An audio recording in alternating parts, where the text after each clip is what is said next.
This isn't live, is it? No, it's not Oh, okay, live. thank Some God. of it. If I Yeah. start dropping the F-bomb, I mean, once we start on a tangent, I ain't Yeah. gonna say. Well, it's not. We're not FCC regulated, so we're good here.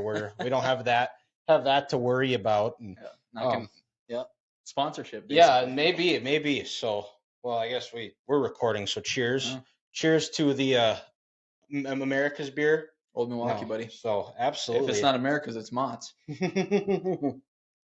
Yeah, so this is Conversation Monday. It is Memorial Day Monday in a sense, and Memorial Day, a lot of people like to head out to the lake, spend it with family, and this wasn't planned, but it just kind of worked out this way that I have the first family member of Conversation Monday, or since I've been doing this, it's my cousin Logan, brother essentially. We grew up together. We're about 6 months apart, and he's the pride of Burt, North Dakota.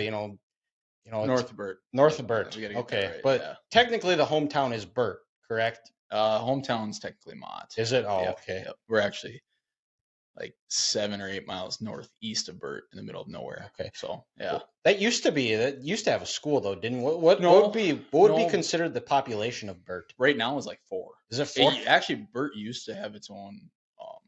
There used to be a big bar, a big like roller skating rink, and a couple actual, I believe, elevators. It actually was a pretty big town at one point, grocery store and stuff, but kind of died. I think when the railroad kind of did too. I'm not 100% sure on that, so don't quote me on that one. Yeah. Well, You'd have to ask my old man because that's more Okay. his area because he was alive when the Burt Bar was still going strong.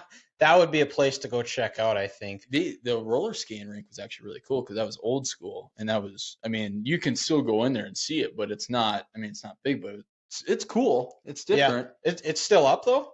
Like it's falling apart. Kind of Okay. deal. Yeah. Well, you can if you were to go, you'd probably have to technically you probably shouldn't go, but you'd still be able to kind of go and see. Better have your tetanus shot, basically. Tetanus shot? Yeah. Oh, well, I got mine like 2 years ago, so I'm like, I think I got another You're 8 good. years before that expires. Yeah, So you're good. You're okay, good. we're good then. But that is interesting. I guess I did not know. I would love to see some vibrant towns of Burt on a Saturday night, ripping it up. Yeah, back in the old days, probably. Yeah. Yeah. Back in your dad's days, I think that was a little bit before him. Grandpa's days. Yeah. Oh yeah. Yep. Okay. So. Alrighty. Well, so you're on now. You've got the full beard here too, and Yeah. I did not get those jeans, baby faced, and I'm going on about 3 days without shaving, so basically a That's not so mountain bad. man. Yeah, but you're the true mountain man. And but so I like to. I don't know if we both went to NDSU. I don't know if you ever took any journalism classes there. I took a writing and sciences. Okay. I had to do that because I switched kind of my majors at the end. And it was something I had to do to take up, and I had to do some interviews, and we built a website and did it's kind of like journalism because we did like a magazine. Then we had so I interviewed like 6 people, and when I did that, we were supposed to put them all on this website, and it's not the same, I'd say, but similar in the aspect. Okay, well, so in the one journalism class I took was they always say that you're supposed to ask the most controversial question last, so because it sets the tone for the interview. But I like to do things a little bit backwards, so I'm starting off with something controversial. When you're hunting, are you a bow or rifle? If you could only choose one. That's your controversial question. I mean, most people who know me know that I am about as green as it comes, as city slicker as it comes. I don't know a lot of controversial questions. I should have advised with some of my other hunters. It depends on who you talk to, because some people look at that like they're bow only, and they get into the ethics of the rifle based on bow.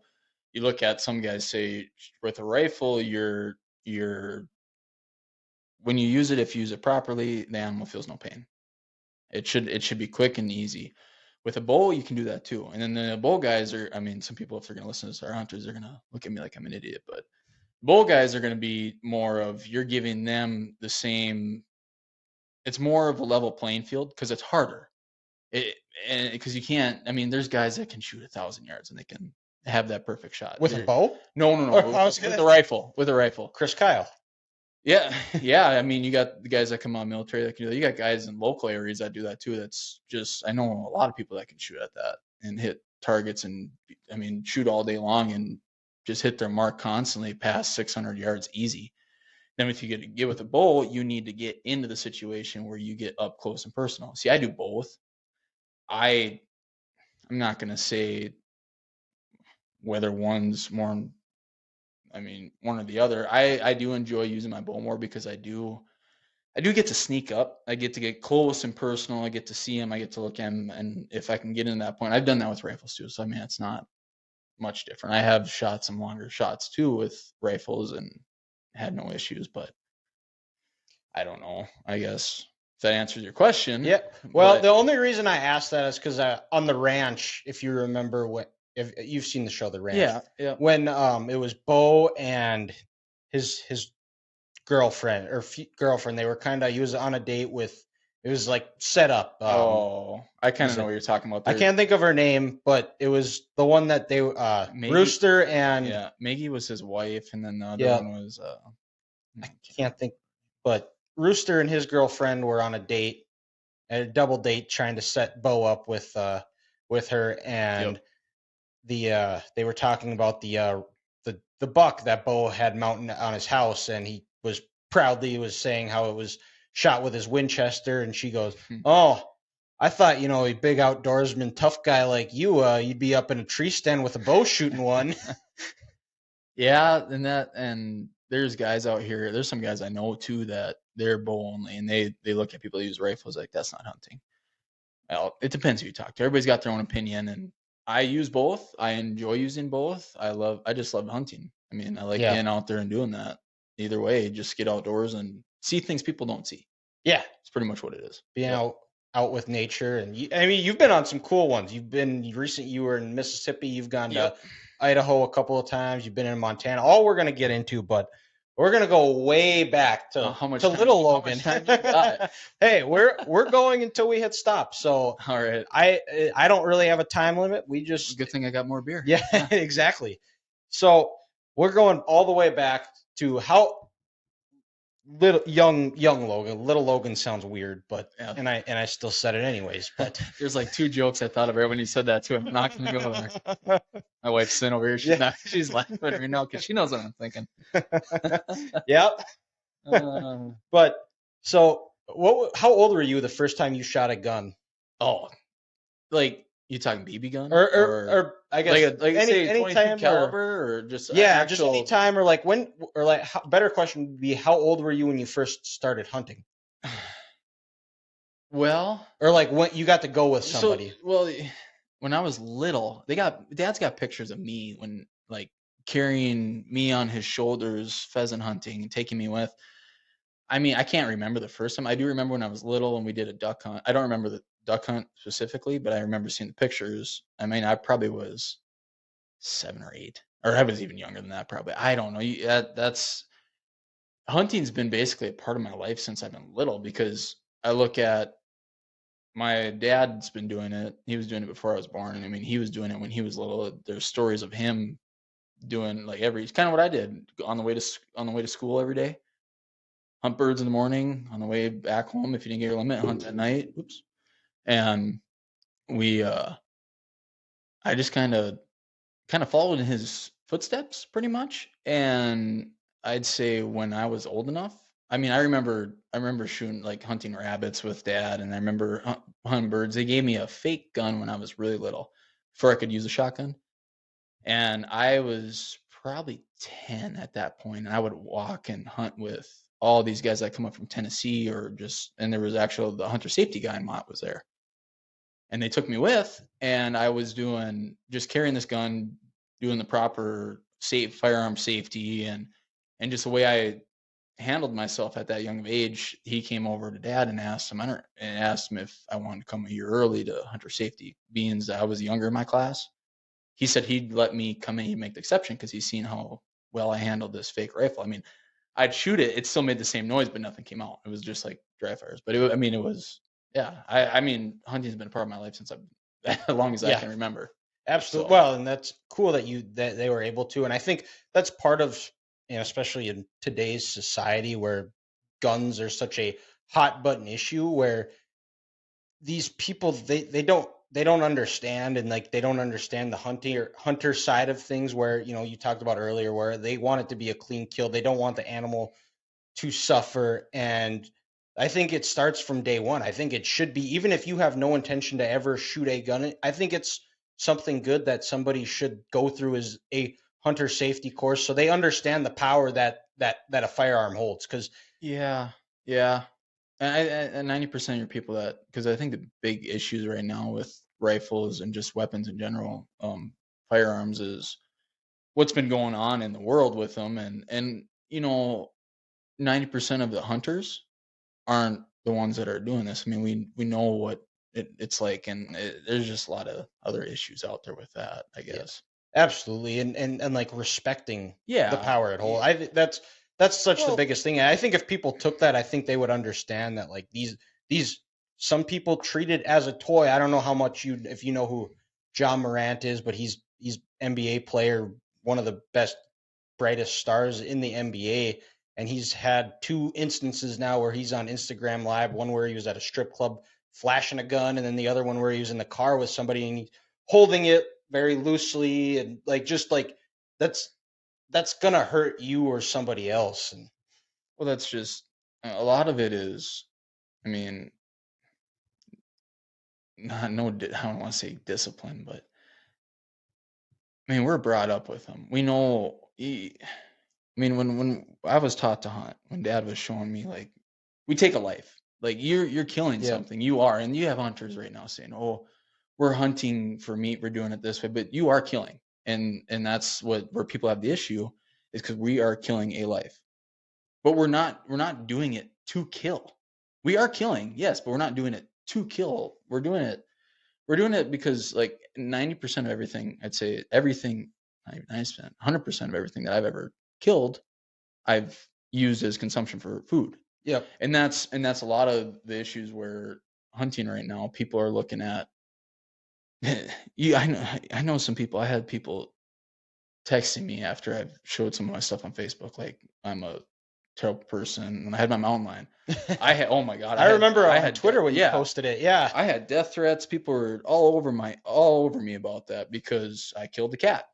But I mean, that's where they weren't informed and on the research. I mean, we were in a reduced price area.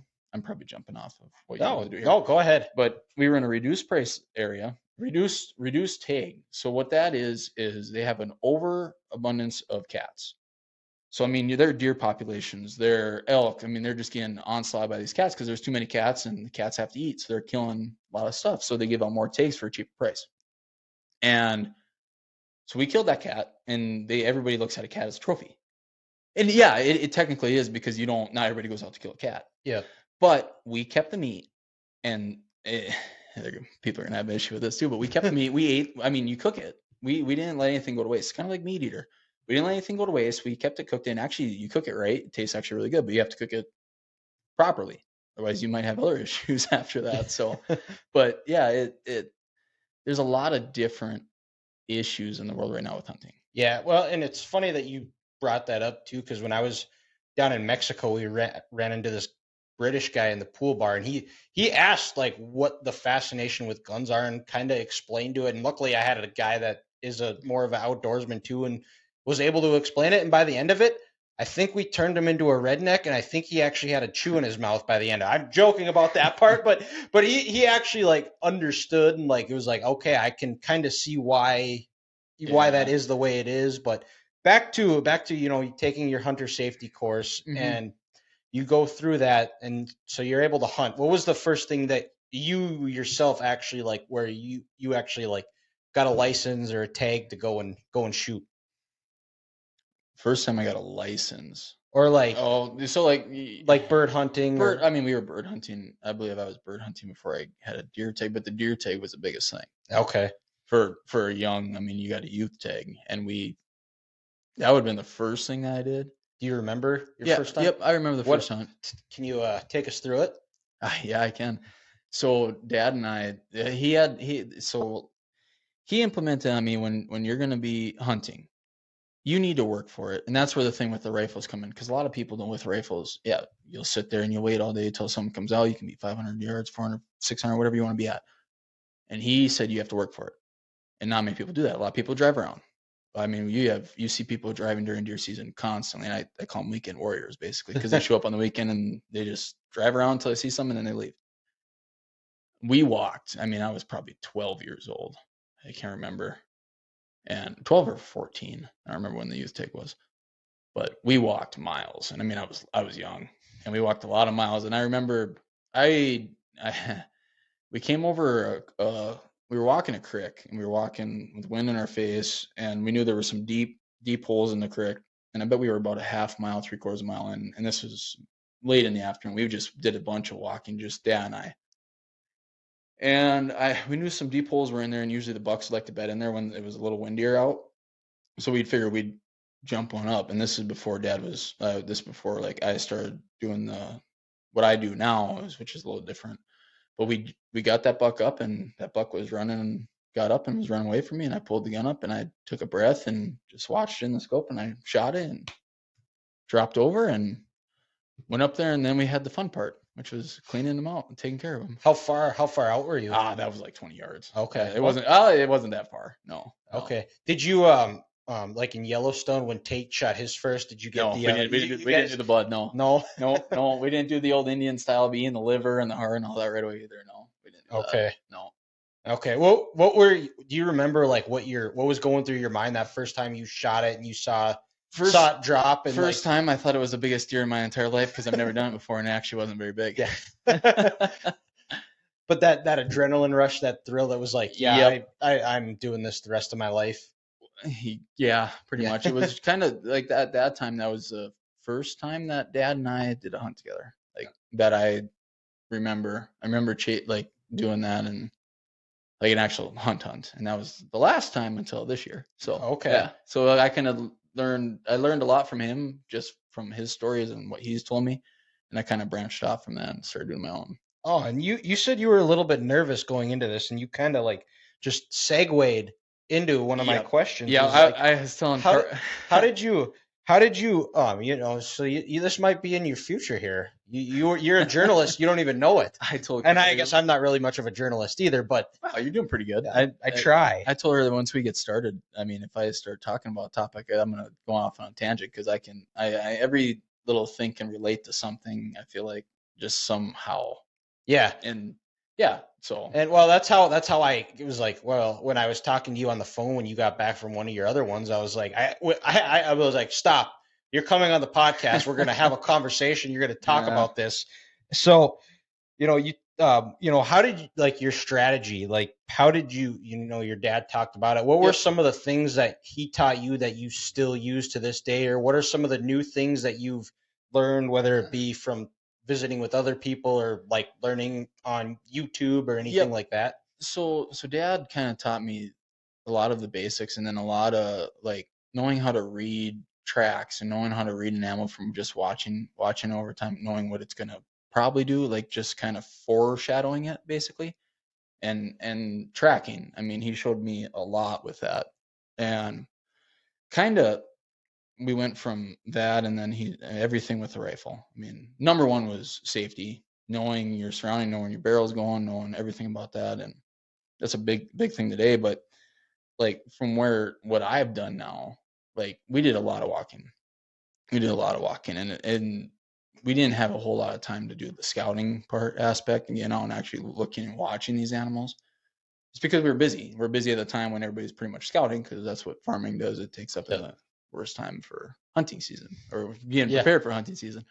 But I went from that, and then I started doing these trips in Montana, and I do a lot out in the Badlands kind of by myself. I go out there and I just kind of roam around, and just knowing where to look and what draws and way the land works. You start going in an area for so long, you kind of learn the patterns and which way the animals are going to be moving through it. And I like to get into an area and just kind of sit in glass and let my eyes do the work now, where I can just pick out stuff and then see if there's a deer or something or whatever I'm looking for, kind of work around that and slowly. I like to work with the wind and thermals and everything like that, and try and get as close as I can at this point now. What like thermals, like? So it's like your heat signatures. Okay. It's like mountains, like when we were in Montana, like elk hunting, your thermals, like heat rise and cool, like just your sense, your thermals are going to be going up and down. Like our wind out here, like out here, it's flat pretty much. So you can work with the wind. You just go all based off how your wind's blowing on you. And you try and always go into the wind, which just so they can't get a scent. Cause I mean, deer, the way they are, I mean, their ears are good. Their noses are even better and their eyes are really good. I mean, just all their senses are incredible. They're 10 times, it's like a dog. It's 100 times, Yep. 1,000 times better than human beings. I mean, they're just tricky if they can get your scent. Like I had a nice buck a couple of years ago. Actually, last year. I was up in the Badlands and I was watching him for about 200 yards and I was bull hunting at this point. It was 230 yards away and I was watching him, just a really nice, just monster mule deer. And he was with another buck and I watched them work their ways into like some birch trees. And so I went all the way around this butte, and the wind was kind of blowing out of the northwest. And I worked down a draw, and I came back up, and I got within 50 yards, but they laid down in all these trees, and I couldn't. Like all I could see was the head, and I didn't have a clear shot. I had the option of either going back down and sneaking up underneath and coming in from the west of them, sitting there and hoping that they were going to come back my way, or just try and get closer. And I figured either if I went back down, it was thicker than shit, they'd hear me, which I didn't know which way the wind was going to be blowing because once you were up top, your wind up top was different than down the bottom. And I thought if I'm going to go in, either they're going to see me or I mean, they're right there. I can see them. They can see me. So I figured I'm just going to sit and wait. Well, I don't know what happened because I was sitting there. I sat there 5 minutes and I'm just watching them. And all of a sudden, that one buck stood up and looked around and just took off. And that big buck did the same right after him, was just gone. And I was thinking, well, shoot, my scent got blown down in the draw. It swirled, and I bet it came right back up and went right back up underneath them. So that's big. And like the mountains, you get your thermals go all over the place. Just the heat, the way the cool air, and just everything's different out there. Just from one draw to the next, or one hillside to the next is different. Yeah, okay, because usually there's ways you can you're able to block that out, correct? Whether it be like you can buy something or it's like I don't know. They no. say that. I mean, yeah, So you can get watch scent blocker. The best thing you're ever gonna have is play the wind. Always go based off the wind. I mean, you can buy all the scent stuff in the world. I've bought they're called like wafers, like scent wafers, and Okay. I like them. I use them. I use them when I bow hunt every now and then, but 9% of the time playing the wind's gonna be your 100% way better. Okay. So and then like you've gotten a few bucks bow hunting, correct? Yep. Okay. What was the how old were you when you first got your first buck bow or first deer bow hunting? I think it was like 16, Okay. and that was yeah. So that was I went out into a cornfield, and I know so the way that it was kind of like think of a flat area that's kind of got like a bowl, but on the edges of the bowl have like a ridge, and then it's a low bottom. And I went out one night and I knew that there was a decent buck walking through there and with a bunch of does. I bet he was with like 6 or 7 does. Ladies Yeah, man. yeah, that's how it works. Yeah. And they I was watching him and I took a shot at 40 or 50 yards with my bow and I missed. And he took off, and so I spent that rest of the night trying to find that arrow, and I found the arrow, and I was like, I'm going out there the next morning. So I knew what they were doing. So from the cornfield, we've been like here, and then there's a wheat stubble on this side going across, and that little ridge is right in the center, and there's a bowl. And what they were doing is they were coming from another field here, going up through, and then they'd feed out on this spot. And then the buck, he'd bet a doe down out on the stubble field. So I got up really early and I went out there and I came in and played the wind and I worked because we had the right wind. The wind was out the south and I was working my way. Came up over that ridge and I came over that ridge. All of a sudden, yeah, here's 6 of those does and they're kind of walking towards me. So I knelt down, stuck my head down. I got low as I can in the corn, and they split. They walked literally around both sides, and the one doe smelled me, but she didn't see me because she was wheezing. She'd be sitting there like that. Yep. She'd stomp her foot in the ground and I didn't move. I just sat there and didn't think they did. I don't know if she just kind of figured, oh, mustn't want to kill me, and it just kind of kept going. And I was like, well, where's that buck at? And I just kind of worked my way a little further, and I got on the backside of that little ridge, and here came another doe over that next part of that bowl, basically. And so I range find where she was at, and it was 40 yards. I pulled my bow back, and I was shaking because I knew that buck was coming. and that buck came right over the top, and I just pulled it up, and I shot, pulled it, and yeah, dropped him right there. That was awesome. I'll never forget that. Yeah.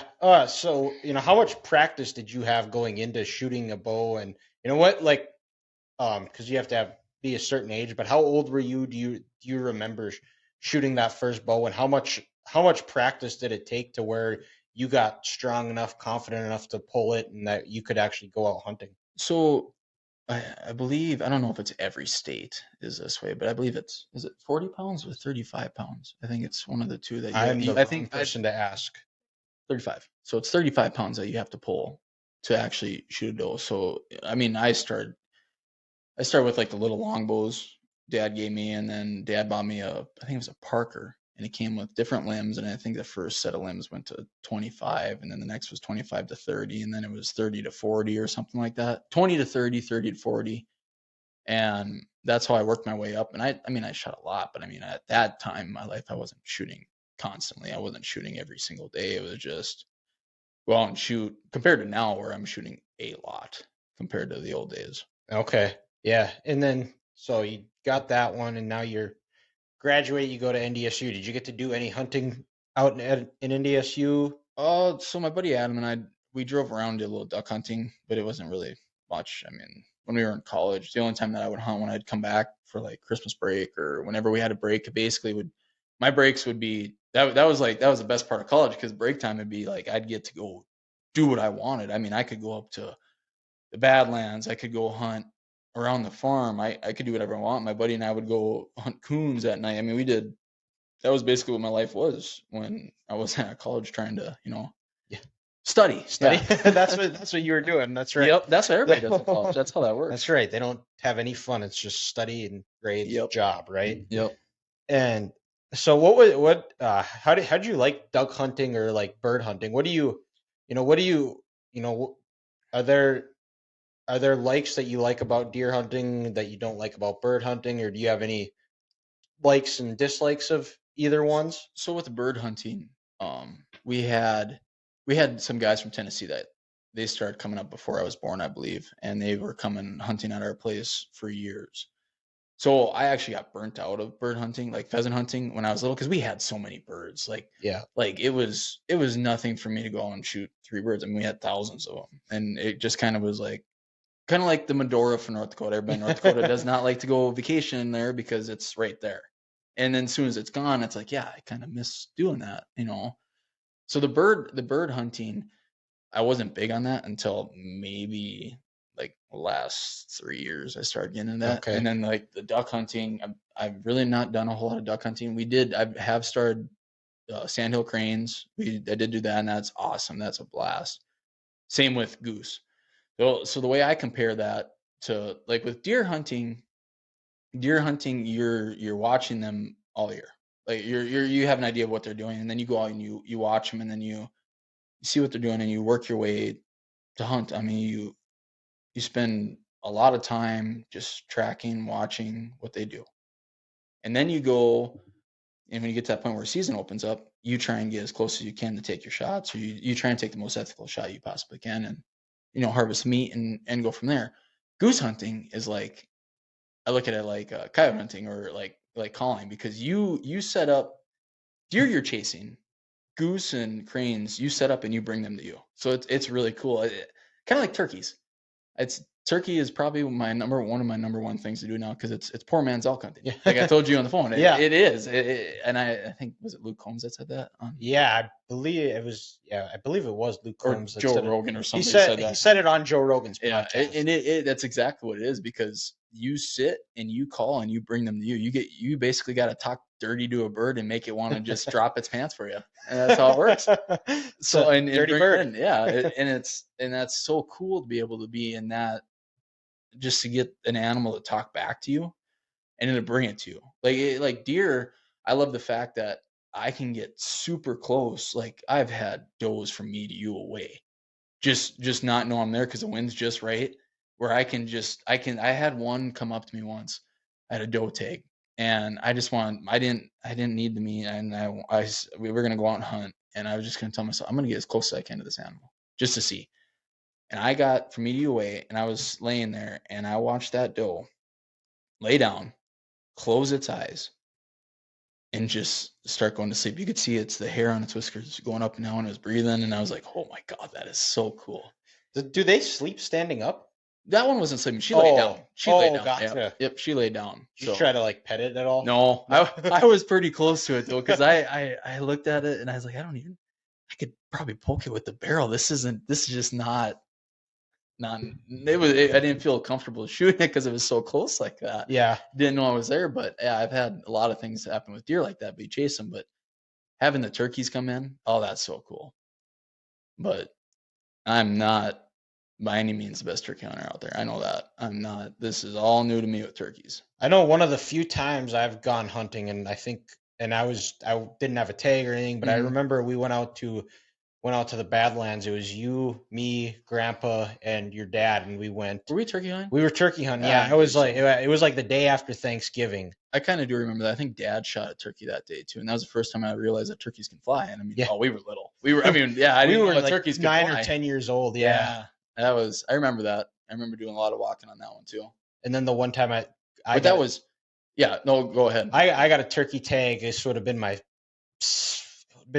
think it was my sophomore year of college out at the Badlands, and I was Grandpa and we went, and then we didn't get to do a whole lot of hunting because we ended up getting stuck and we had to shovel it out of snow. Oh, but I didn't know that. So yeah, that was that's like the one turkey hunting memory I have. But you talked about the frequencies, and now you've got, because you were just down in Mississippi. That's what you were doing, turkey hunting, right? Yep. So how did you figure out what was it about Mississippi that wanted you to go down there? Or? Oh, so that actually was something that the guys at Mott, some of my friends at Mott have been doing for years. I mean, they had friends that they were doing hog hunting down there. Is how it started. It started with them doing hogs, and kind of rolled into the point where that down in that area where they're at, they've reduced the hog numbers so much that they kind of started. They're more like family friends to these guys. And I just met them. They're super nice people, but they kind of started going into turkey hunting. Is what Brian. Where at in Mississippi? Oh, you got to think here. We're north of Oxford. Okay. It's not too far from Oxford, and I can't remember what the town is. I can look at my phone, but I don't really want to. We're not far from Oxford, and they the turkeys. I mean, the turkey hunting was awesome. So that's why. Is that like prime turkey hunting area, or this is the first time I've ever gone down there? They've been going down there, I think, for 12 years, just going down to be with these people because they're family friends of theirs. They're basically family to them, is what I'm saying. And they invited me to come with, and I got to experience, because it's turned into more of a turkey thing than hogs now. And then I see why they want to do the turkey hunting, because you get up early and you go out there and you talk, and you get these turkeys to talk to you, and you get them to come into you, and it's something else. I mean, if somebody's never tried it, like my whole life I've been like, turkeys, that seems kind of boring. I don't really want to do that. Until we did that. We got them to call, like, start talking turkey. It was cool. That's well, there you go. That's what we're gonna name the episode, is Talking Turkey. Yeah. Yep. Just talk about it for one segment. Yeah. And call it good. So, and did you have just one tag, or was it multiple? So in Mississippi, you could shoot 3 turkeys, 1 per day. Okay. And your limit was 3 in a season. And I went with a guy named Joey, I believe. I don't know if I'm supposed to be talking about him or not. Might want to edit that part out. So Joey, this guy was a really good turkey hunter, and it's one of their friends, and he can talk turkey. He doesn't even need a call. He was just purring at him and talking to him, and had one hen really pissed off at us, and we were sitting there, and I was watching him, and he was telling me exactly what they were going to do, and he's been hunting his whole life. That's all he's done in his life. It's fish and hunt. And did you guys like set up decoys too, or? We actually didn't. Not on that one. We didn't. We did a couple other times, and we actually had, this time we were sitting on a tree, and there were a bunch of turkeys and a bunch of trees to the left of us, and then there were 3 toms that just dropped out of their roost, and they were over there, and he had those hens so mad that they started bomb diving over the top of us and landing right in front of us, and these toms, they just got all poofy, and all and we're gobbling. They just came running right at us, and that was ridiculously cool to see that. So how far away from the toms were you When when we you shot them, shot we it? doubled. Yep, we doubled up. We were probably about 30 yards, 40 yards Okay. away from them. Because I mean, they walked so when those hens bomb dive, they actually landed right in front of us, and then they started going straight out from us, and they were pulling the toms away from us. So when they walked right by us, we just had our shotguns up, and I never thought I'd get nervous like for a bird, and Yeah. I was like, oh my! I held that shotgun there. I bet for I don't know. It felt like 20 minutes, and it wasn't. It wasn't probably anything close to like 2 minutes, but I was like, my God, my arms are getting sore because I was just getting so like I was too amped up Yeah. watching them come in. Do they attack you?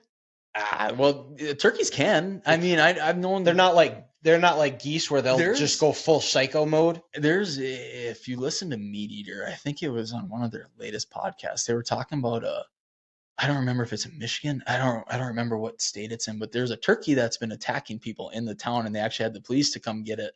It was on a couple podcasts a couple months ago, I believe. I was Okay. listening to the tract while I was eating, but yeah, they were talking about that. The turkey, they do attack. I mean, every animal can attack, but yeah, Yeah. turkeys can. I remember one time I was running, and this was like in town. It was over by the extension center, Okay. and I was out on a run, and across the street there were like 3 turkeys, and they were like screeching at like cars as they drove Yeah, by. they'll gobble when they're when And I had a picture of it at some point. I don't know if I still have it on my phone, but I remember taking a picture of it because when I'm running, I don't really run much anymore. But when I was like, I try not to take my phone out or like kind of just get away from it so I don't look at any of it because it's kind of the me time. Mhm. And I was like, this is too cool. I have to take a picture.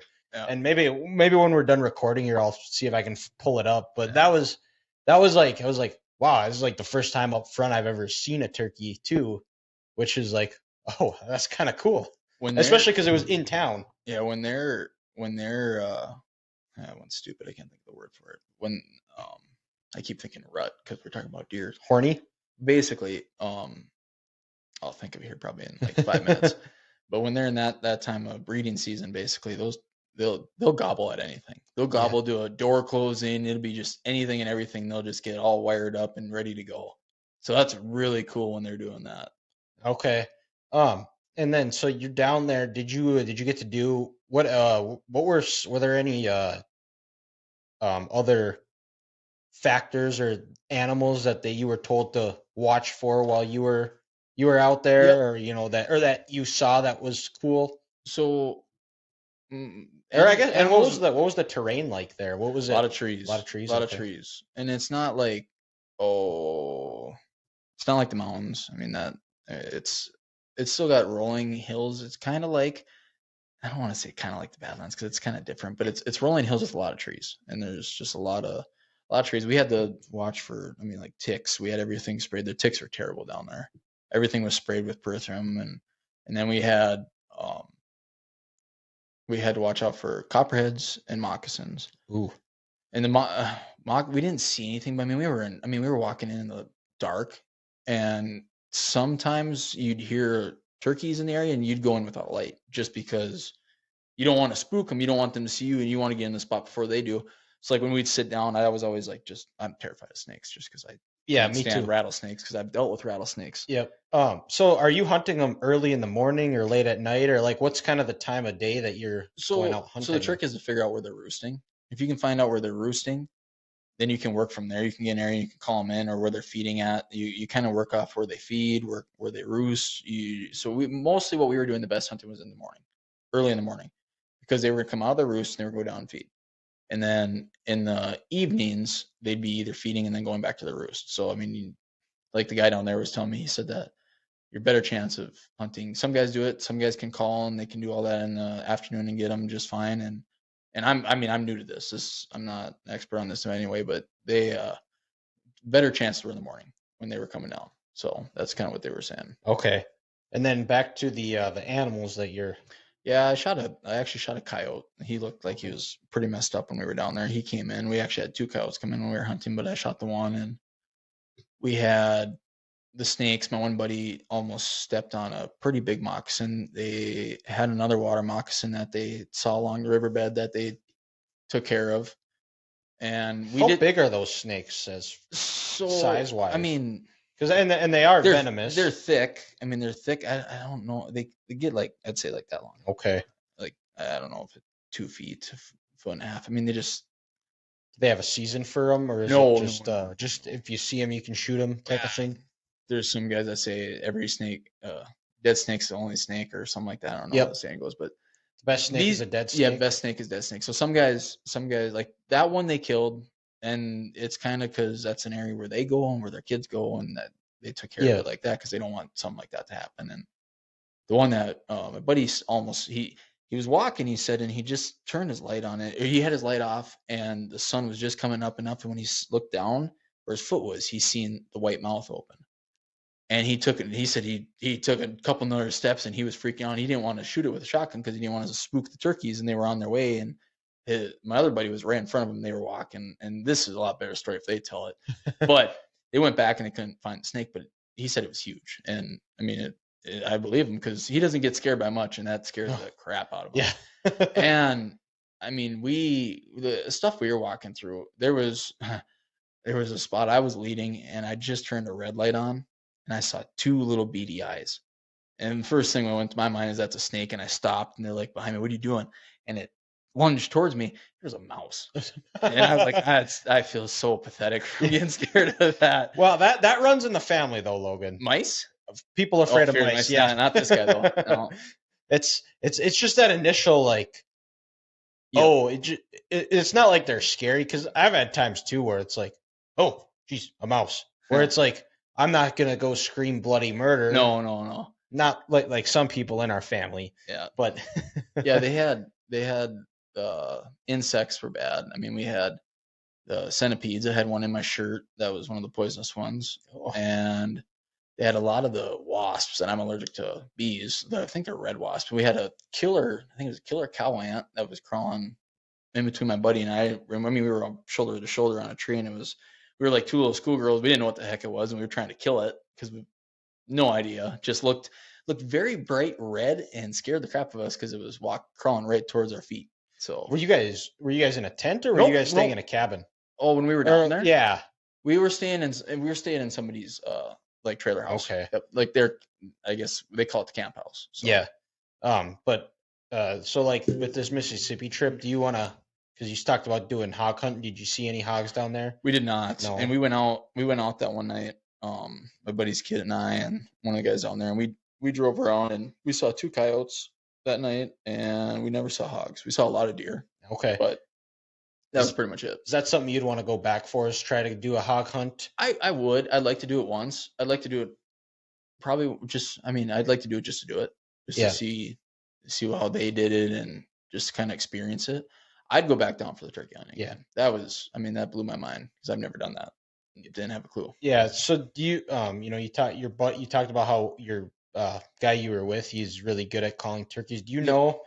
I don't know if you've ever seen it, but like Iowa at their state fair, they have a pig calling competition. They have a turkey calling or owl hooting competitions. Yeah. I've watched a couple of those. Yeah. or the Bert Kreischer video or one of his stand-up acts where he talks about with his dad how he got his dad to start smoking weed, and he would they just got like a house on on a lake or something down in wherever they live, and he had his kids and Bert's kids and so his grandkids, and they were talking about how his dad was like, "Hey, you guys want to see me go talk with an owl?"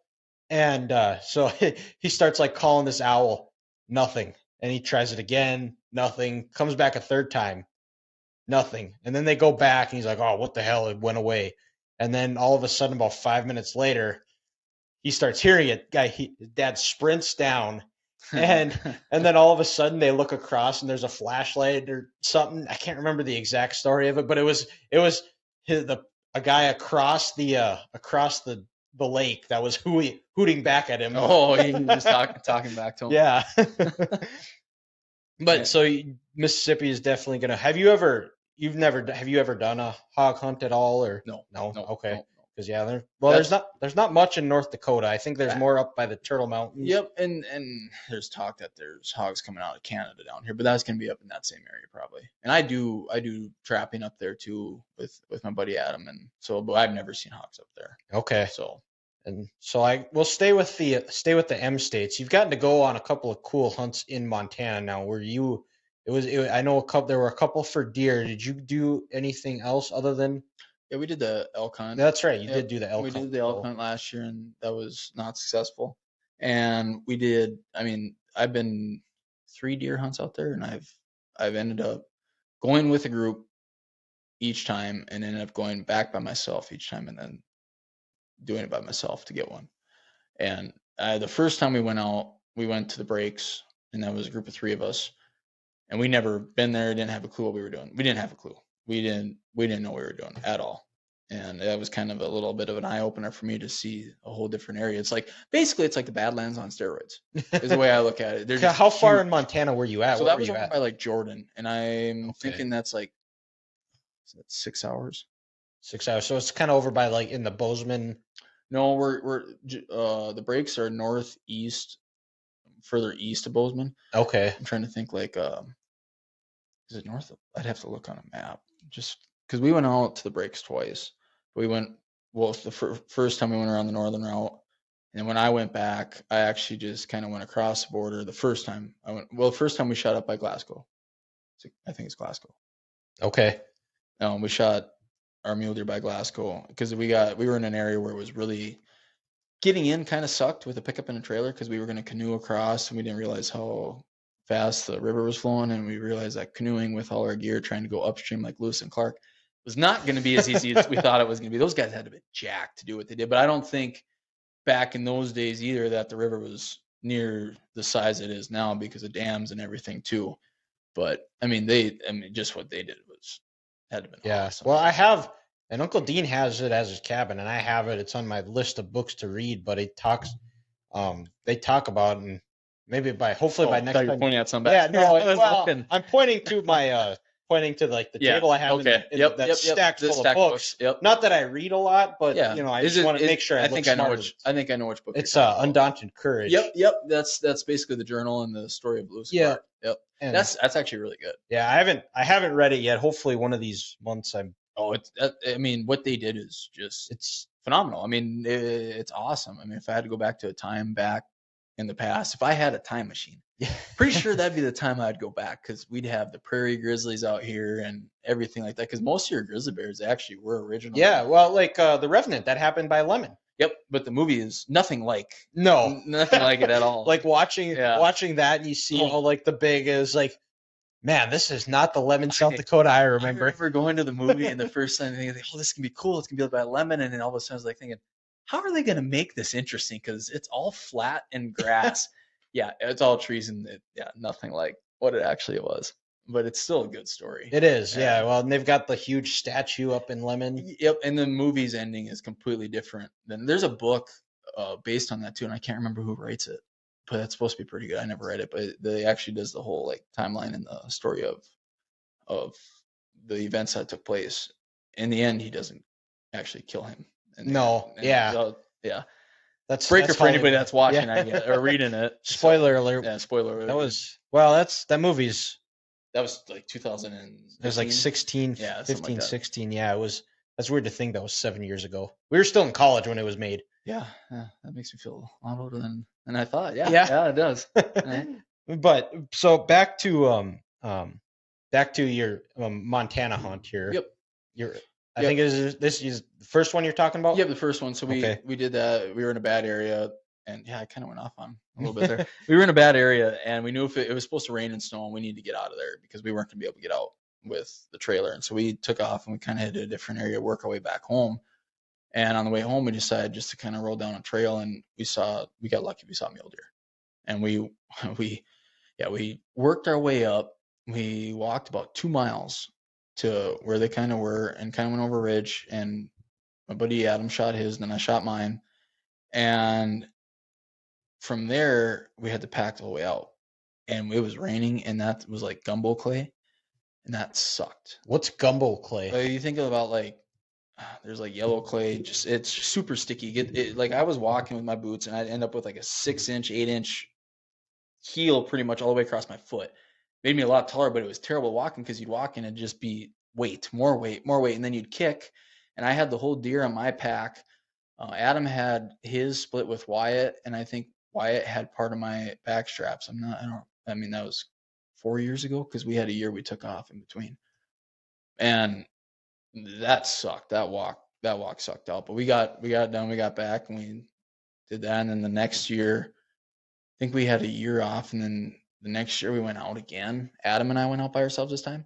That hunt was actually it was a lot of fun. I mean, the first one was a lot of fun too, but the next one we got out there and we didn't have tents. I mean, I think we were just out of college at this point, and we had a summer tent. And I mean, I just broke my finger. I broke my shooting finger trapping, so that was lovely. And I was using my middle finger to pull the trigger, so I was practicing for a couple of days because I had that. Actually, yeah, it was all messed up. And we had a summer tent back to that part, and it was like -22 or negative, like, and that was without like the 40-mile-an-hour winds.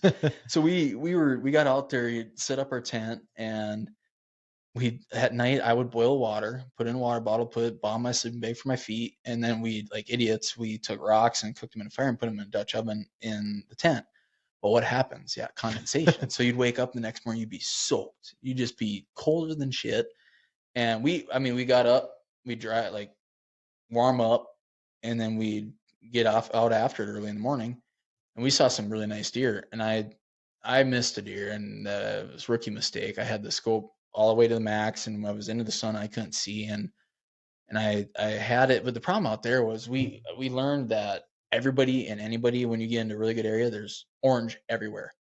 And we were out there, the first people out there, and you get people that Orange, you're saying like other people. Yeah, other people. Okay. You'd get people out there, and that's what sucked about that hunt was you'd get people that wouldn't give two shits. They'd see you following these deer, they'd see you on the deer, and I mean, and they see you pull the gun up, and they would just start moving right towards you. And I mean, you can't take that shot, and you watch this deer just trot away because what do you do? I mean, I can't shoot at that deer when that person's off in the distance. They clearly saw us, and they'd work our way towards. I hate when hunters do that. Other people do that. So they're like blisters. Do you know what blisters are? They show up when the work's done. Yeah, well, I call them vultures because that's a better one. I've done it where I've been hunting and I've been putting the work walk, and I know where something's at, and there's people following me with a pickup not too far away, and then they'll work like around the farm. I've had it where I've been in the cornfield, and I'll lay flat when I see vehicles drive by during deer season. And if they see me, if I don't see them when they're driving from a different direction, they see me, they will stop, they'll back up, and they will follow me around this whole, like a whole section.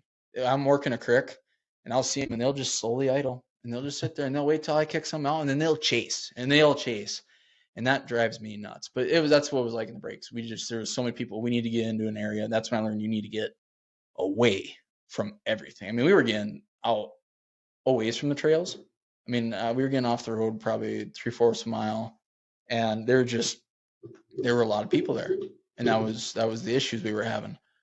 But once we got way out in there and we got into some stuff, we actually had a mountain lion come across in front of us, which wasn't too far. I was glassing some deer on the distance and glassing. I was looking through my spine scope. I was looking down, going through that, and Adam was beside me, and he just watched this mountain lion walk like right underneath us. Yeah, and I went down and found the tracks, and there were elk through there, and we ended up we didn't have really a shot at anything else. We had a really nice deer that was down on the bottom, and I told him it was his, he had first shot, and he didn't see it. I saw, and I should have. We both looked at each other. He's like, "Why didn't you shoot?" I was like, "Well, I was gonna let you shoot it," kind of thing. And we both looked at it. It was a monster mule deer, and we were gonna work our way back, and we never found it again. But we went back home, and then I ended up coming back out a week later, and I went up to Sidney, Montana, to an area, and I actually shot a decent. It wasn't a big mule deer, but I mean it was a decent one up there. That's the one it took you a couple to get down, wasn't it? No, or is that a different one that I'm thinking of? Oh, like a couple to get down. Because I remember you got one by Sydney, and that's when your pickup. My pickup quit on. Well, it didn't quit on me. It was a stupid sensor, basically, is what happened. No, that one I shot it. I was 2 miles. I was only 2 miles in on that one, and I processed it, got in my pack, and basically was bringing it back. And that was the one where the long walk back when I had to crawl over a fence, and I got my pants caught, and I flipped over, and all of a sudden I'm on my back, and my pack's holding me down, and I had to unstrap, and I ripped my pants open on the barbed wire trying to get out of that. But when I got back to the pickup, I had it was an oil pressure sensor. There's a filter Oh, on it that yep. got clogged, and then basically said I had no oil pressure. So when I had no oil pressure, it scared the shit out of me. I mean, I'm long ways from home. I'm like, what do? I can't. Nobody's open. It's a Sunday. So I called, and yeah, I had to sit at a truck stop and wait for somebody to come get me, drop the pickup off. And knowing what I do now, I would have drove that home. Yeah. But how do you know? You don't Yeah. know in that situation. Well, you learn something new every day. Yep. But so you got it by over by Sydney, because I remember getting a snap from you that you was like big buck down or something along those lines. Yeah, probably. Yeah. Yeah. What is the biggest buck you've ever shot? For whitetail, it's like a 162. Okay, what's like the Scoring? yeah. Scoring, they go off of the length of each point, your G2, and then they do the brow tines, and they actually do the thickness. And there's a lot. We have a rack meter, rackulator, I believe it's what it's called, and that's what we've done. I thought of something completely different. It's not. No, it's not boobs. No, it's not boobs. Okay. No, we yeah. So that at 162, I've shot a lot of nice deer, actually, a lot of nice whitetail. But I'm saying, as far as like, was it like a 5x5, 6x6? That big one. Oh no, that one was that was a 4x4. That big one was I think it was a 5x6 because it had a couple of little kickers on it. What's a kicker? So that's it wasn't a drop tine, but it had little other pieces coming off, like the brow tine and other stuff coming off the other tines. It's not a true uniform. It's got other goofy stuff coming off of it. Okay. So that had a little trash basically coming off of it, and so yeah, that one was pretty nice. My wife's was really nice that she shot too, and that was a kind of a typical, but it was just massive. When I measured her, the actual bases of her antlers compared to her moose that she shot, it was like 7/8 of an inch difference in diameter. I mean, it's a lot, but I mean, for a white-tailed deer, I mean, it was a thick deer. Yeah. So. Okay. Now, have you gotten to do? Your wife Carly got a moose. Yep. Moose tag. Have you ever gotten a moose tag? No. You just got the I've been one elk applying. tag? Yep. So the elk tag was Montana. So that was a general tag. That was basically I had a couple points, preference points from previous years, and we decided to do the elk tag.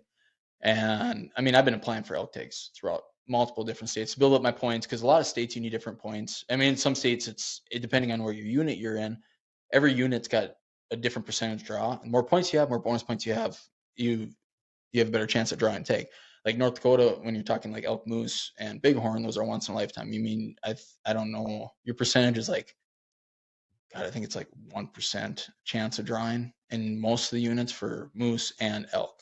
And for some reason, I don't know, like I asked her dad if he's giving Game and Fish money because he got a moose.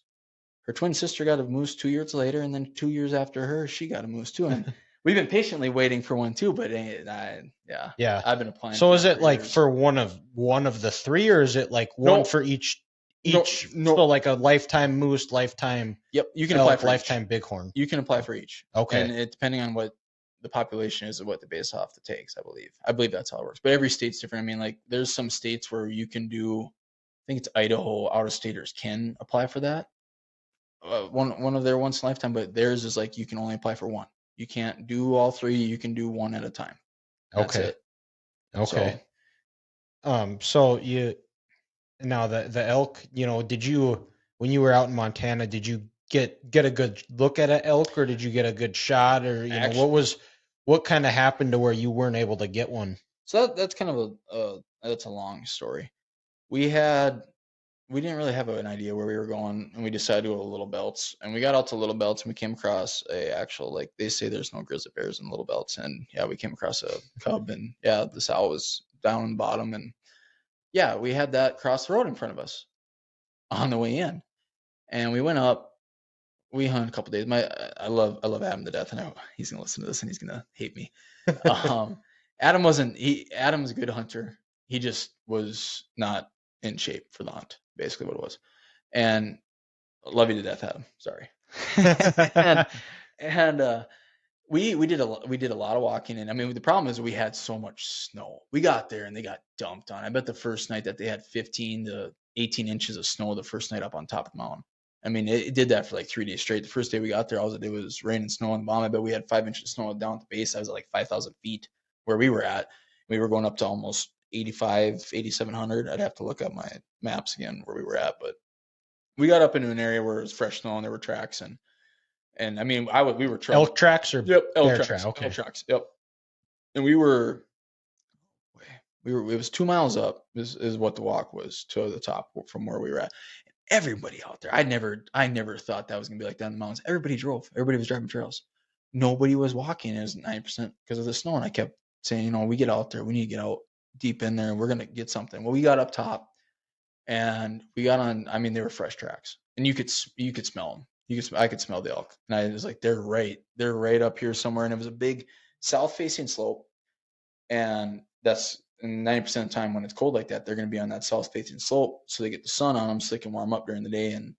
And we were on tracks, and I mean, Adam was just tired, and it sucked. I mean, that walk sucked. I mean, we were going through. I mean, it was mid-thigh snow that we were trudging through up there. Did you have like just your regular standard boots on, or did you have snowshoes or anything? I had my hunting boots on. Yeah, we didn't have snowshoes. We didn't have any of that. We were just literally punching holes through the snow with our feet, and I was kind of clearing the path, and Adam was behind me, and we were busting our ass. I mean, it sucked, and a lot of people are gonna say I'm stupid for doing that, but I mean, we got on elk. I mean, they were up there, but just never got a chance to take a shot at anything. How close were you?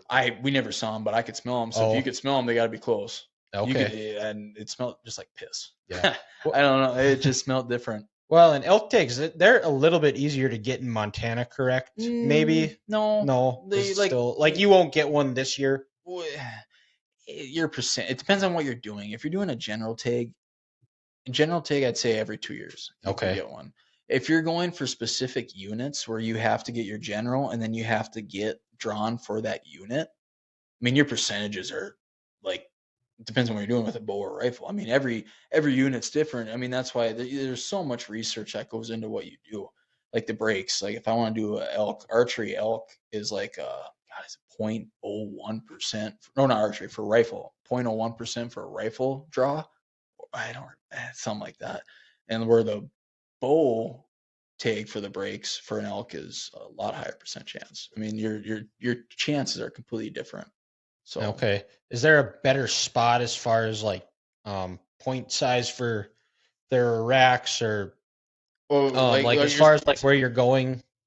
Yeah, like I'm guessing you have a preference of you would rather hunt unit 6 instead of unit 5, and I don't know the units or anything. I'm just saying that as an example. I think that there's big elk in every unit. You just gotta work your butt off to get to them because they're smart. They get big for a reason. I mean, it's not every unit. I mean, Montana's just got so much area.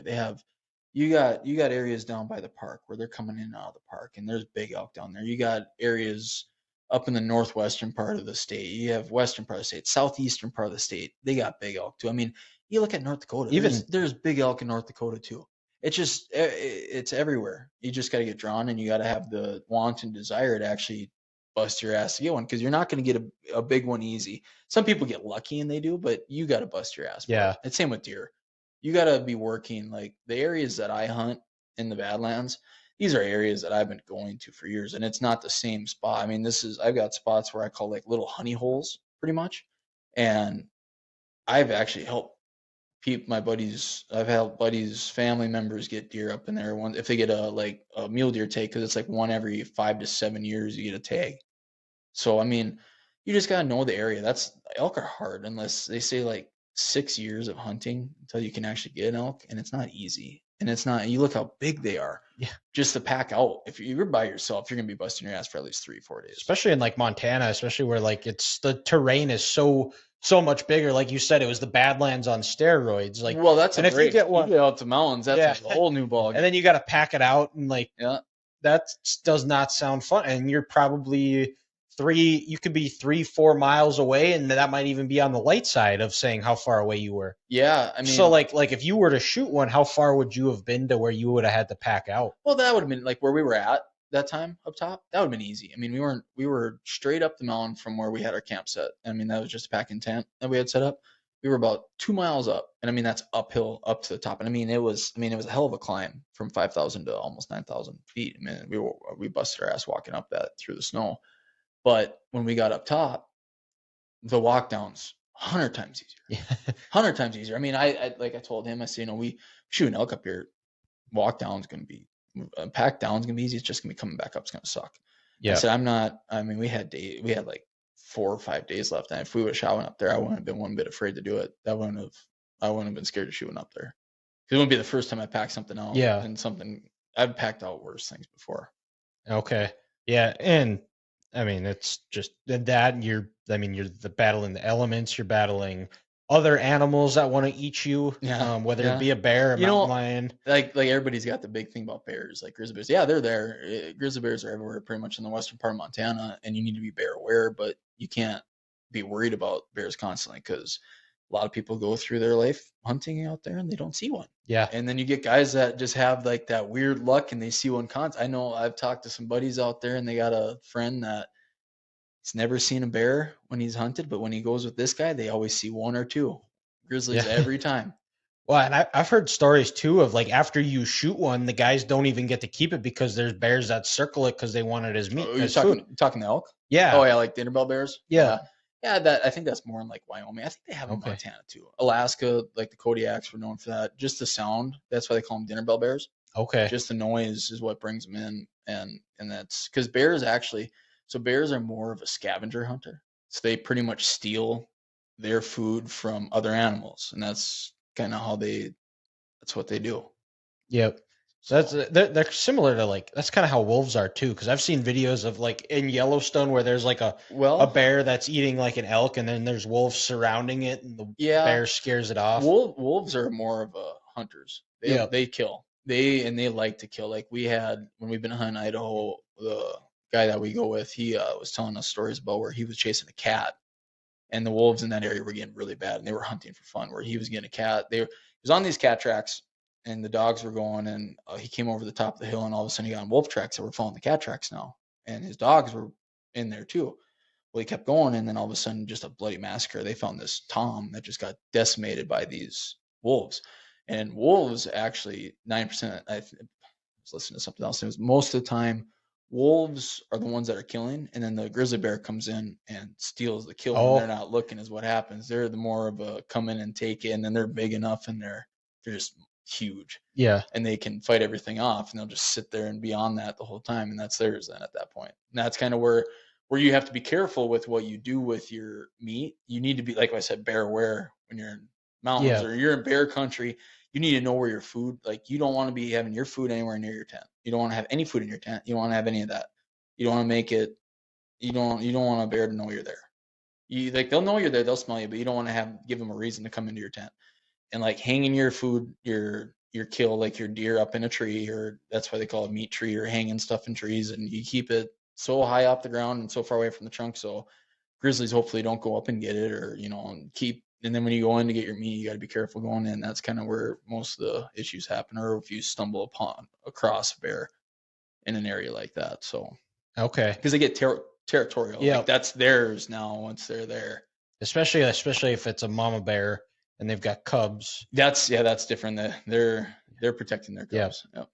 And so you talked about you did some hunts in Idaho. Yep. And so you've gotten you were just there recently. You got a mountain lion. What was Yep. take us through where you were at and what you We were yep, that was kind of like what I said earlier. We were in the northern part of Idaho, and we were in a reduced price unit area where they have more cats than they have to reduce population basically. And we chased cats that day. I don't remember how many days we were there before we got on my cat, but it just snowed. It was like perfect conditions. And the cat thing has been like I've been like obsessed with cats ever since I've been little. Well, you had one Well, as a neighbor pretty much. yeah, pretty much beside my bed. Which Yeah. for people who don't know, if you ever go to Logan's parents' house, his dad got one up in Alaska, correct? British Or Columbia. British Yep. Columbia. And when you go out of Logan's room, there is a big old kitty mountain lion Yep. that's Right. just sitting there, just staring you in the face. A lot of times, first couple of times Logan saw it, he got so scared he peed himself. I didn't. Yeah. There's a big lake spot there. Yeah. Yeah. No, they.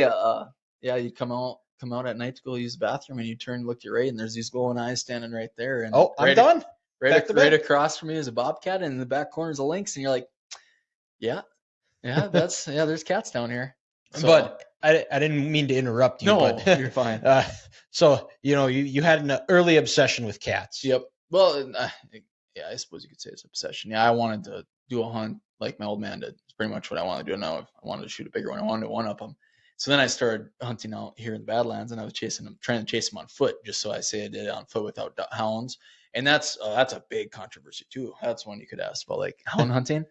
There's a lot of people that have a problem with animals being chased by hounds, but what they don't understand is it's not easy. I mean, you're busting your ass, and this is not. I mean, Did your dad have hounds? yep. When they were in British Columbia, Okay. they had hounds. But you didn't have it when you went to Idaho. Yep, we did. Oh, you did. We did. Okay. We used hounds too, and that was something else. That was awesome. It was incredible to see these dogs work and what they go through, chasing these cats, and how they do it, and just how smart these cats are.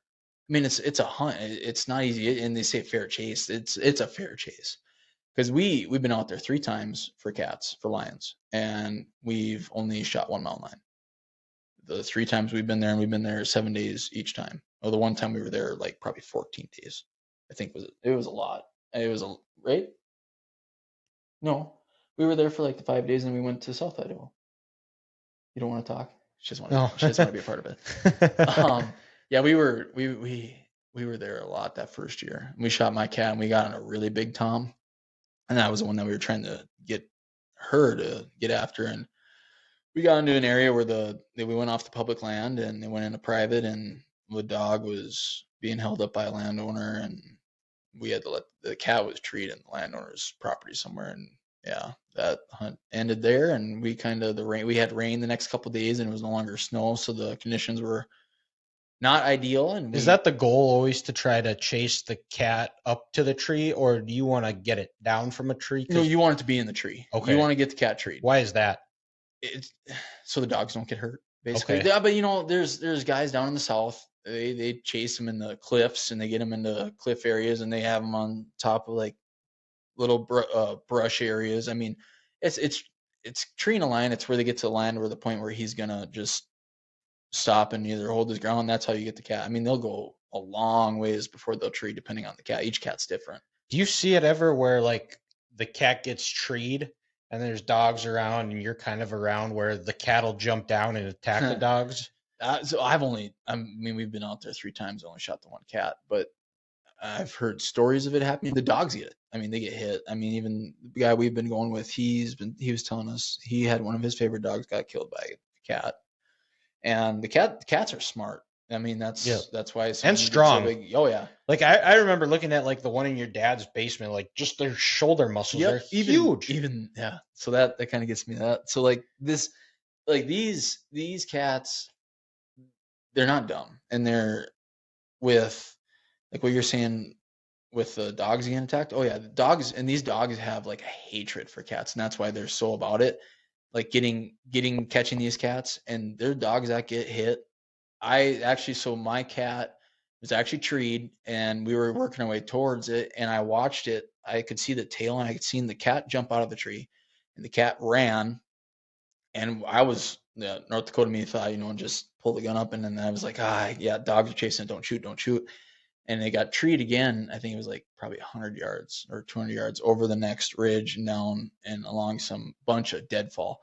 And we got in there where this cat was. It was up in tree, and all the dogs were around the tree, and the cat was there this time, and it wasn't. I mean, we got up in there, and I sat underneath, and the cat had its arms crossed in front, so I didn't have a clear shot. It's had its back on. What's your aiming spot for a cat? Is it long heart?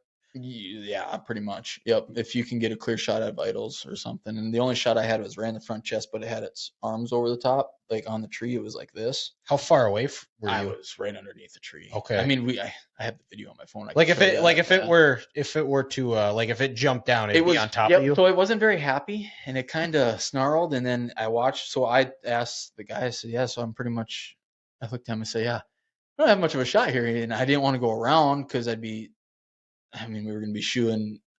It wasn't a good angle because there was a bunch of shrubs and stuff and I couldn't have a good, decent look at it. And as soon as that cat pulled its arms back like this and it lunged, and as soon as it went like this, it snarled and had its teeth open. And I pulled the trigger, and all you see it in the video, you see it like hunched like this and then just drop out of the tree. Okay. So yeah, I went right through the center of its chest, pretty much. So it was about to pounce on you, Yeah. and it was like just a split second, boom. Well, I think Brian was gonna take a video with his camera, and he said, whenever you get a shot, just take your shot. I was like, yep, yep. And I just was holding it there. And as soon as its legs opened up and it was coming forwards, I just pulled the trigger and watched cat fall. And it was like that. And it was all over with. And then we were working on getting it skinned out and getting the meat out of it and then bringing it down the mountain. Can you eat mountain lion? Yeah, you can. And What's it taste like? actually, so you have to cook it. So think of a pork loin. Okay. You cook a pork loin to what, 145? Yeah. And so that's proper. And mountain lion, you got to cook to 165. I'm not gross. I'm not weird, but it tastes like pork loin. Okay. So, and that's kind of what we heard, and we wanted to try it. I was like, yeah, we kill a cat. We gotta keep the meat. We gotta try it. And yeah, we seasoned it. I smoked it and I cooked it to 165 because you gotta be careful with trichinosis and toxic plasmosis.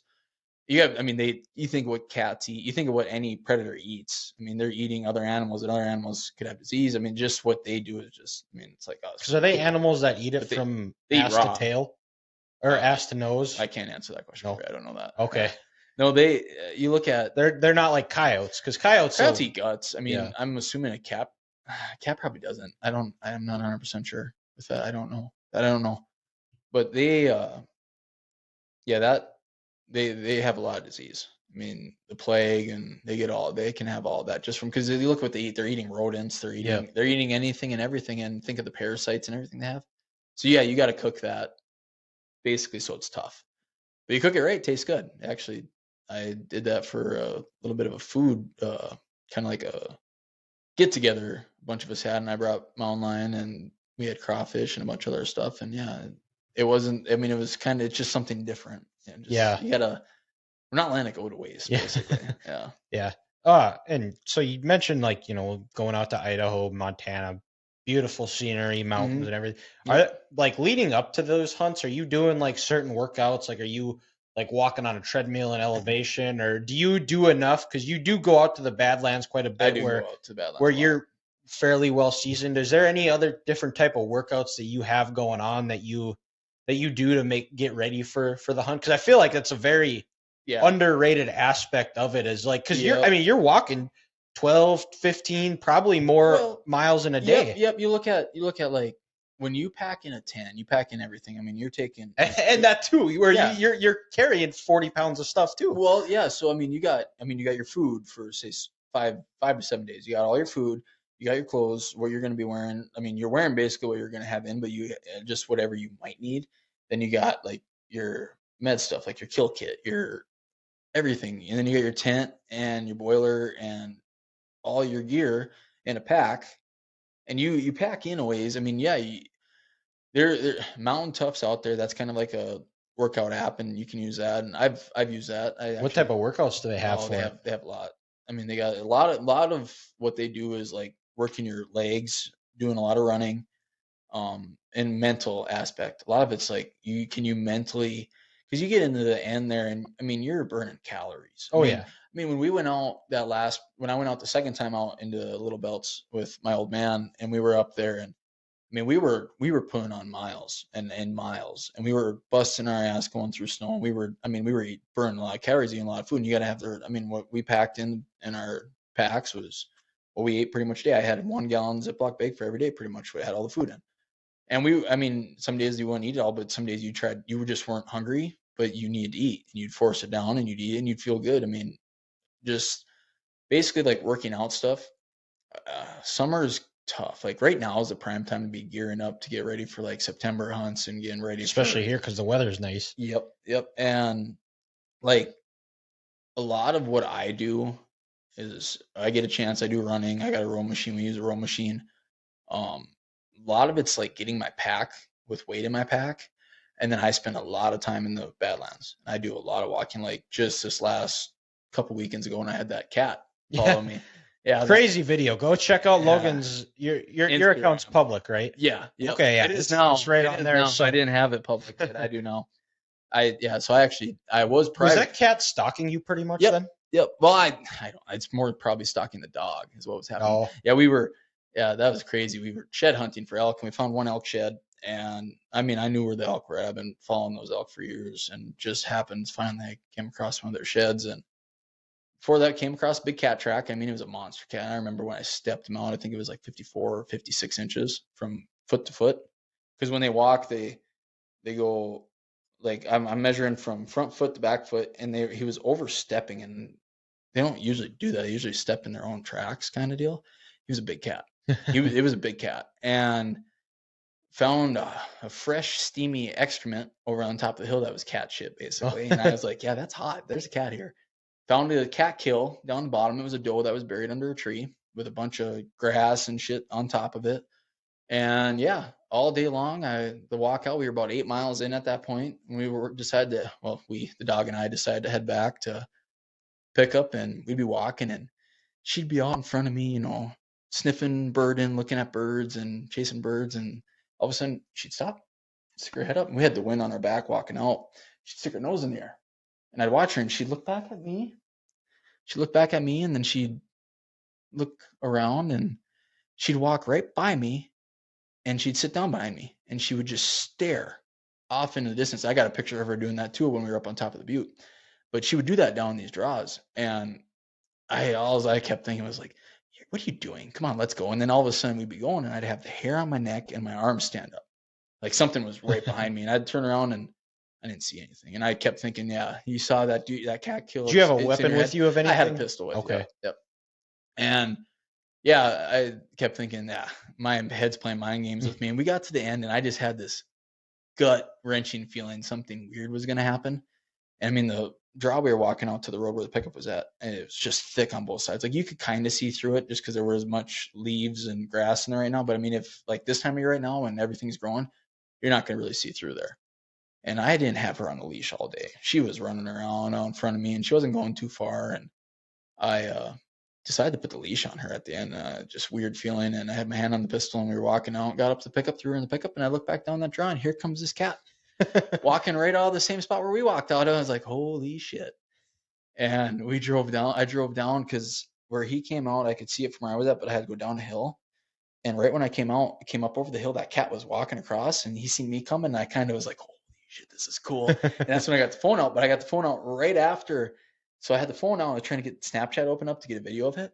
That cat seen me, and its legs were going like this. Its eyes were huge, and its mouth was open, and it just took off running. That's when I got the video, when it was already across the road Yeah. pretty much. So it was cool. That is crazy story. Luckily, it didn't attack you. And Yeah, I don't think it was coming from me. I'm 90% sure. If it was, I don't know if it was happenstance that we came across it where it came out like that. If it was following us, it was following the dog. okay, That's my guess, and it didn't Yeah. come down for the dog because I was there, and that's my guess yeah, that could because be. they don't like to be seen. So Dog's got good eyes. she's got a good nose. That's the And thing. that too. 90% of what it was her nose. She smelled something. She knew something was there, but she's looking at kitty. She's looking at me like, you're an idiot. I smell something. What are you doing? Come on, let's check it out. And she's no. Yeah. That's why we love dogs. Yeah. Man's best friend. So you talked about having mountain lion. What of all the animals you killed, what is your favorite one to eat? Probably deer right now. I've had elk meat before. Elk meat's really good. Yeah. Moose, if it's not tougher than shit. It's good too. But I'd say if you cook a deer like a tenderloin, right, or a backstrap, yeah, that's the cream of the crop. Backstrap is. Yep. Tenderloins are the best. But yeah, no, deer right now. Yeah, I've dabbled in a lot of different stuff, but yeah. Well, you brought it to Thanksgiving. Carly made it, and it was tremendous. Yeah, that backstrap was really Yes, good. Yep, wrapping and bacon. She did I that. know Yeah. when Alex Binstock was living with Cody and I, he got when he got his buck, and we made backstrap that night. It Yep. was one of the best meals I've ever had. It was just fresh. It was like Yep. you could Oh, tell way it was better. kill. Oh, it Yeah. was so good.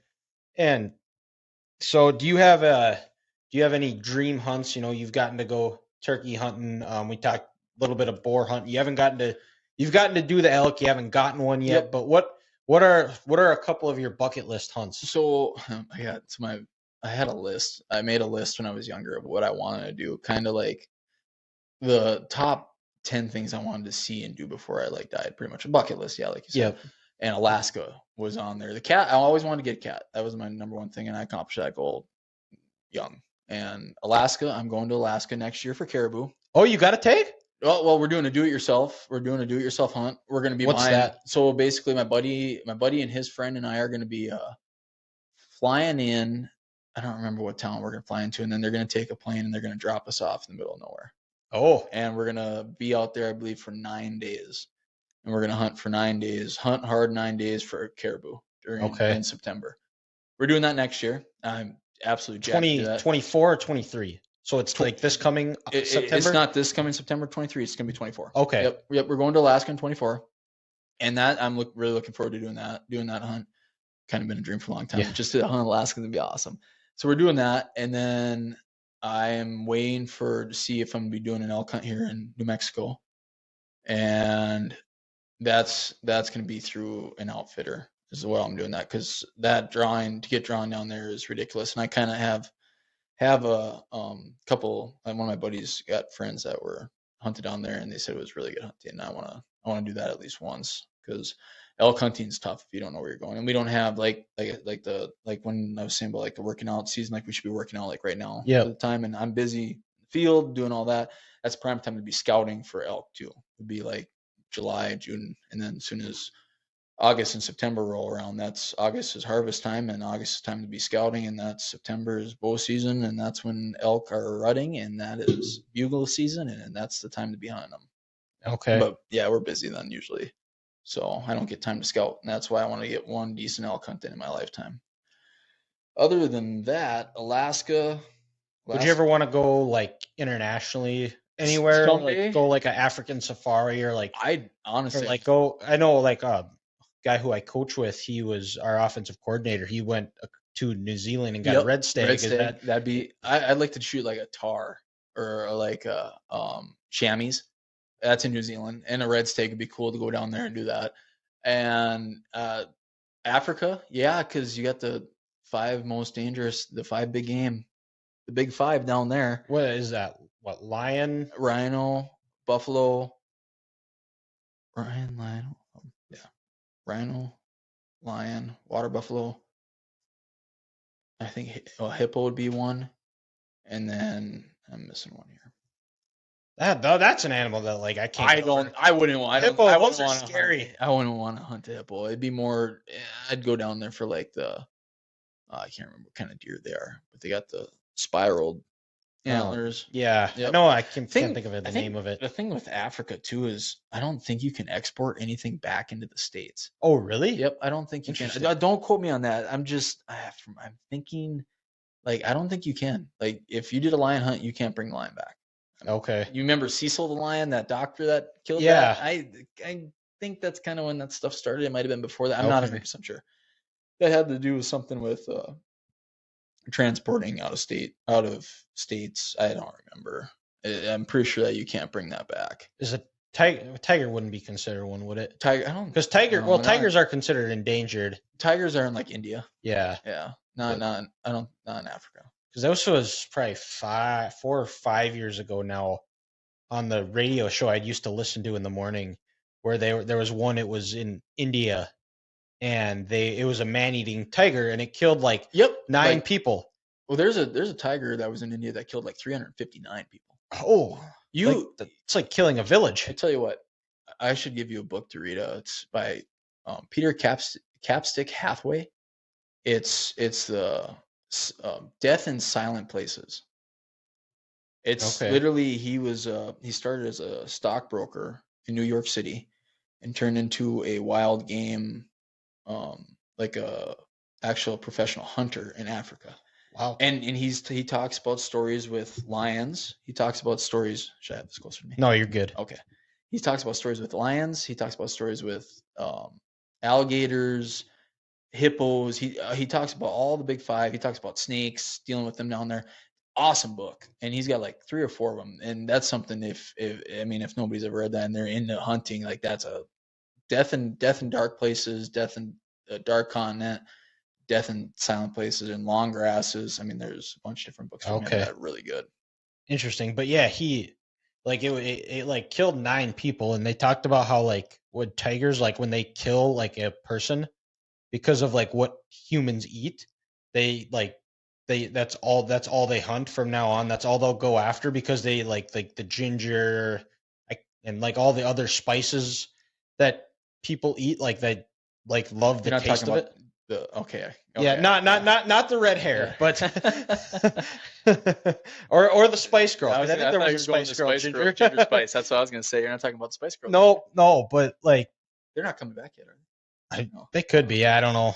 I just found out that the Dixie Chicks are no longer called they're the just the Dixie Chicks. They're chicks. the Chicks Yep. because I saw that on TikTok and they were singing "Goodbye Earl" and it doesn't sound as good anymore. Oh, really? No, it No, sounded better when it was the Dixie Chicks. But not a um, Southern. yeah. So we've been talking for about what's it say here? About an hour and a half. Okay. It's been pretty good.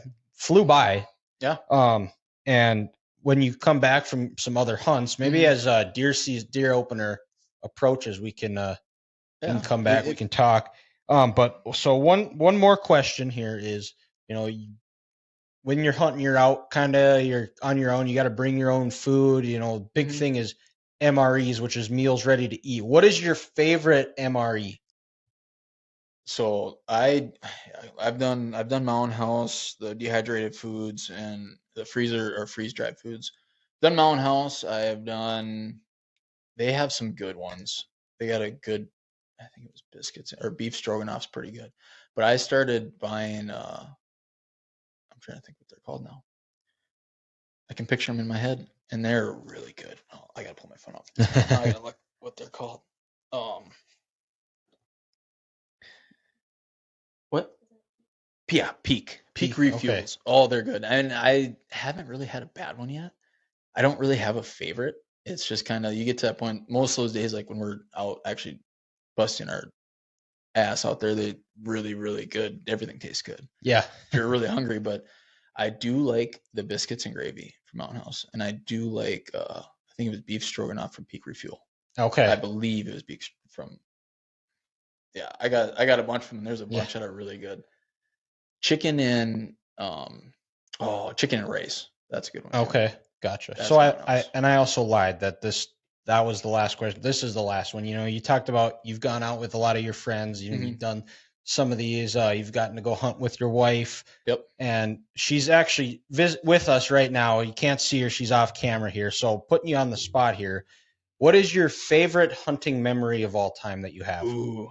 Yeah, we were talking about this. I had like a top 5. I actually was telling her I got a top. I was talking about like my top 5 favorite hunts, and then like my top 5 like shoulda, woulda, couldas. Okay. Well, I mean, hey, Yeah. this is we can go as long as we want. So I told her we're gonna be here a while because this is my stuff. So top 5 hunts. Yeah, her hunts are definitely in there.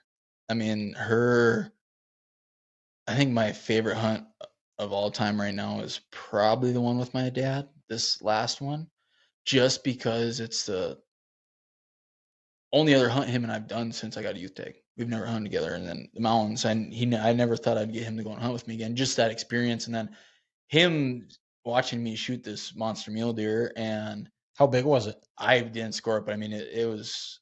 I don't remember what the. Are you getting it mounted? Yep, this one's the shoulder mount. We're getting that one mounted. So Okay. yeah, but just so I mean, we had a long pack out, and it was a lot of snow, and he was a trooper. I mean, he told me when we got back home here, and he felt like he could run circles around everybody for about 4 days just because the elevation changed from out there to here. And yeah, that was a lot of fun doing that hunt. We had a lot of fun on that hunt. The next one would probably have been Carly and I this last year shooting her whitetail. That was fun. Yeah, just because I got to watch her try and crawl for about a half mile. She hated me for that because I kept punching her in the back of the boots, telling her to get her butt down. She kept sticking her butt up in the air when her head was down on the ground, trying to crawl like this, and I'm smacking her like, "Get your butt down! That deer's gonna be right over this ridge." And yeah, so she's a good shot. Might be a better shot than I am most of the time too. No, yeah. I'll agree. So those two, the cat, the mountain lion, just because that was something I've been after for so long, and then her bobcat was a fun hunt. That's always gonna be in the back of my mind. And I'd say my other biggest deer would be my top 5 hunts. I mean, I can keep going on and on because I think of all the bow hunting I've done out in the Badlands. Just not even hunts when you don't get something. I mean, like when I say like the shoulda, coulda, wouldas, I look at there's like a couple big hunts that I've done that have been unsuccessful, but I look at them as I don't know, like deer. And I'll just do these two, and then we can. Okay. I could go all day. This monster mule deer. Everybody in the town of Mott was after this big mule deer, and it was on some guy's land, and it was during rifle season, and I didn't have a tag, and I had my bow license, and I called him. I said, "Hey," because he wasn't letting people rifle hunt in there. I asked him. I said, "Can I go after this buck?" Because I saw him from the highway, and I knew where he was at, and I wanted to see if he'd let me. And he said, "Yeah, you want to go with your bow? Go for it." And it was crazy windy that day, and it was about a mile long stretch of trees, and they're just rows of trees, and I'm guessing there was about 40 acres of fields in between. And this bull of a mule deer, just a tank, was out there, and he was just huge because he was in middle of a rut, and he was just all poofy, chasing these does around, and there'd be a little dink buck that would come in. He would chase that buck out all the way out just to get him away from these does because there had been one or two that were in heat, and he had them circled. They were his, and I worked about a quarter mile up, and then I crawled for about 3/4 of a mile with my bow, and I got within 60 yards, and I had him. I was range finding along the way, figuring where he was going to go, and I watched him just following these does slowly towards me, and I had him right at 40, and I'm a good shot with my bow, but I wasn't thinking. I was thinking of how big he was. I wasn't thinking of the wind, and I shot, and I watched my arrow go like this with the wind right past him. It went goofy, and it went past him, and he stood up, or he didn't stood up. He just kind of looked at me and just kind of kept going and didn't have a care. He was chasing this stone, came across again, and he's a little further, and I just decided to take another shot, and yeah, missed him again because I just wasn't playing the wind. I wasn't even thinking about him. There was nothing else in my head but just focusing on him, and the wind was just terrible. I mean, it was crazy. I shouldn't have been shooting that distance in that kind of wind. So what I learned from that was you can chase a deer with a bow on top of your head, actually, and get him to stop and look at you when he's rutting and he wants to fight. Yeah. Because I actually had him stop and turn and look at me, and then he looked at me and probably was thinking the whole time that you're a dumbass. What do you think you're doing? And took off. Well, what I also learned from that is learning like how you work your level bubble on a bow with certain winds. So what I do a lot more shooting in like crazy winds. I do a lot more shooting in different weather. It's not like fair weather hunting because that's never how bow hunting is going to be. Oh, sister's calling. Yeah, I see that. She must have heard. Yeah. So no, I learned a lot of that, and then I mean, there's a lot of different podcasts and stuff I listen to. Yeah. I learn a lot of different stuff from. So, but those are the two big ones that I've learned a lot from. And I mean, I have like 3 other ones I can tell you about. Yeah. So that's for another time. And the point of it is it's you're not going to get a kill every time you go out and hunt, No, but you're with your friends, you're with your wife, you're with family. Some of the best memories you make might not be shooting an animal or like it's not the details. It's always coming back after and having beers or whatever type of drink you choose to, and having the laughs and talking and just being one with nature. I'd say the number one thing about hunting is you're doing something that I've seen more things in my life. Now I'm 27 years old. I've seen more things in my life than an average person who lives in town that never goes out is ever going to see. They'll watch it on TV. They'll watch it on like Planet Earth. And, I mean, I have videos of bulls fighting. I have them talking to each other. I mean, I've had cats like mountain lions whistle at me when I've been doing stuff. And just when I'm working, trying to call them in. I've seen so many different things. I mean, every hunter has. I mean, you spend enough time in the wilderness, you're going to, and that's why we do it. I mean, yeah, we kill food. We know where our food comes from. We make our own food. We get our own food with our own hands, and that, I mean, just that in itself is incredible. Say we can do that. I mean, we didn't get it from the grocery store. I know somebody that thinks that everything comes from the grocery store, which is completely Yeah. no. They don't have any clue. But like hunting, it's just being one with nature. Never, being in the elements, being part of something that's bigger than yourself. I guess I just love being outdoors. Yeah. That's the easiest thing to say. So that's how I look at Okay. it. Well, and you talked about you got videos of bulls fighting. You got the cat chasing. Where can people find your? I don't have much on Instagram. I haven't really put anything on Instagram in a long time, just because I had a lot of death threats from online, and that actually that was bad. I was getting a lot of that on Facebook too, and yeah, so we had that going on, and I kind of quit posting, and I just kind of started putting stuff back on again. Okay. So but it's on Instagram. There's not a lot, but there's stuff people can scroll through and look at stuff. They'll see like I got a bunch of pictures from Montana. I got our turkey hunt when I got a video of my buddy killing his turkey when we called in with a fan, and yeah, I'm gonna start having a lot more stuff. Okay. All right. So And that's my plan. what's your Instagram? Your handle? I believe it's just at Logan Haberstroh. Okay. Well, Logan take a peek here. Haberstroh. Yeah, and Okay. Yeah. so Logan Haberstroh, just straight through. yep. Carly, how did you think we did? Good. Yeah. Thumbs up. Okay. Yeah, I'll have to put her cats on there too then. Yeah. So For sure. So, all right. Yeah. Well, then I guess next time we do this, you're coming here and you're gonna make me a meal with Yeah. whatever you killed. Yeah, we can work on that. All right. That's a deal then. Yeah, killed Okay. or trap. We can see what I can do. Perfect. Yeah, All go from right. there.